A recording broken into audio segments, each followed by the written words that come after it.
Since my last video was all Netflix, I've had a few folks comment that I should do a video on what's coming out on Hulu. So your wish is my command. Here's some movies to geek out over on Hulu in September.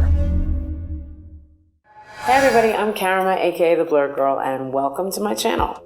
Take a sec to subscribe and don't forget to comment at the end, okay? Now, since we've got to wait till November for Disney Plus to drop, and it's going to take you a minute to finish both Cannon Busters and Dark Crystal on Netflix, I thought I'd ease you into some of the classic movies that are dropping on Hulu that every geek should watch in their downtime. I remember downtime. Wu-Tang and American Saga. Now, if you don't think the rap group Wu-Tang Clan influenced geek culture, think again. From their albums Enter the Wu-Tang, Disciples of 36 Chambers, to their guest appearances in movies and TV like Luke Cage, Wu-Tang have been hardcore geeks for a minute. I even remember when GZA lectured at MIT on philosophy and science. Now, Wu-Tang and American Saga explores the origins of the group, and the series is based on RZA's books, The Wu-Tang Manual and The Tao of Wu. But since it was produced by Wu-Tang themselves, it's going to be the truth. The music is going to be fire. Next up is The Matrix. You ever notice that whenever you want to watch The Matrix, unless you own it, it's kind of hard to find? Well, Hulu solves that problem this month because the entire trilogy drops September 1st. Now, 1999 was the year that this movie changed the game. Bullet time, Trinity and her badass survival skills, that crazy office lobby scene, and the sleekest Nokia phones on the market circa 2000. I'm really excited to rewatch this since they just announced that Matrix 4 is in the works. It's also really funny how people think that 2 and 3 are so terrible, and how the script changed so much after the first movie. My two big questions about Matrix 4 are, is the movie going to take place in the 90s again, or has the whole machine upgraded itself to our time? And will Lawrence Fishburne be part of the movie? I just don't think I want to go back to Zion without Morpheus. Demolition Man. Now, this is one of those movies that's so bad it's good. Now, the whole thing takes place in crime-free San Angeles, which is some bizarre contraction for Los Angeles, San Diego, and Santa Barbara or something. There's no crime because all criminals get cryogenically frozen. So all the police are basically just mall cops.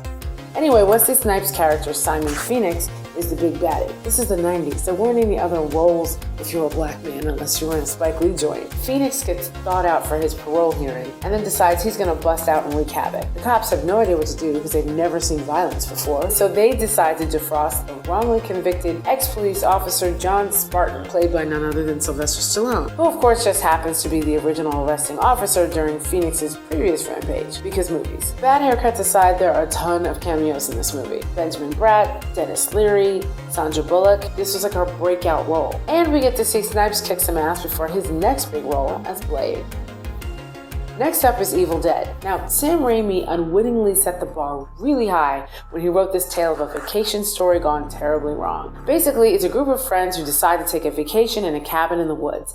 And Ash, played by Bruce Campbell, goes to the basement and finds an old tape recorder and a book which basically have the ability to unleash hell on earth. So of course they read the book and play the tape out loud, which, you guessed it, will release hell on earth. Not only was the movie made on a shoestring budget, but the director passed out on set at one point. Campbell ended up shooting an entire scene high, and there's apparently live ammunition used in a few scenes. But what Evil Dead gave us was classic horror storytelling in that guerrilla style with ridiculous tropes and all the joys of B-rated horror movies. If you've never had the pleasure of watching a grown man cut off his own arm and attach a chainsaw to it, now's your chance. Both Evil Dead and Evil Dead 2 hit Hulu on September 1st. The Goonies. Stranger Things is literally the updated PC version of the Goonies. But to understand that, you need to watch the original. This 1985 comedy adventure stars Sean Astin as Mikey, Josh Brolin as a much cooler, older brother Bran, Jeff Cohen as the infamous Chunk, and Corey Feldman as Mouth. This group of teens living in the boondocks of Astoria, Oregon, set out on a quest after they find a treasure map. They basically think if they can find the treasure, they can keep their homes from being foreclosed on, because adult problems and kid logic. Of course, nothing goes as planned, and their adventure has them running right through every major movie trope that you've ever seen since Indiana Jones. Everything is in this coming-of-age story. Fat shaming, Asian stereotypes, terrible treatment of the mentally disabled, and apparently these children didn't have parents like mine because they were allowed to wander all over the place. So if you've ever been at the comic book shop and wondered why the rude guy behind the counter doesn't seem to own anything but that one grease-stained Goonies t-shirt, and he still uses the word Oriental in complete sentences, watch this movie to find out why. The Invasion of the Body Snatchers. The Invasion of the Body Snatchers that came out in 1978 starred Donald Sutherland, Brooke Adams, Jeff Goldblum, Veronica Cartwright, and was actually a remake of the 1956 sci-fi thriller horror film. In this version, the city of San Francisco becomes the landing spot and the new home of seeds, which morph into pods and begin to replicate the bodies of several of the residents. When San Francisco Health Inspector Matthew Bennell, played by Sutherland, is told by his dear friend Elizabeth that her man ain't acting right, he decides to help her get to the bottom of things. Cut to the body horror and the screaming. Body Snatchers is classic body horror, and again, not one to be missed. Unbreakable. Now, with the release in the spring of M. Night Shyamalan's Glass, the follow-up to Split, we now recognize Unbreakable as the first movie in the East Rail 177 trilogy. No idea what that means. I believe it's a Philly reference. Of the three movies, Unbreakable is actually my favorite. It came out in 2000, which was basically a year after the first Matrix. Audiences were basically primed for another superhero movie. Now, the story follows Bruce Willis as David Dunn, a mild-mannered security guard working in South Philly. Now, he befriends Elijah Price, aka Mr. Glass. He's a loner with a comic book obsession who suffers from something called osteogenesis imperfecta. I said that right. A type of brittle bone disease in real life, which makes limbs break really easily.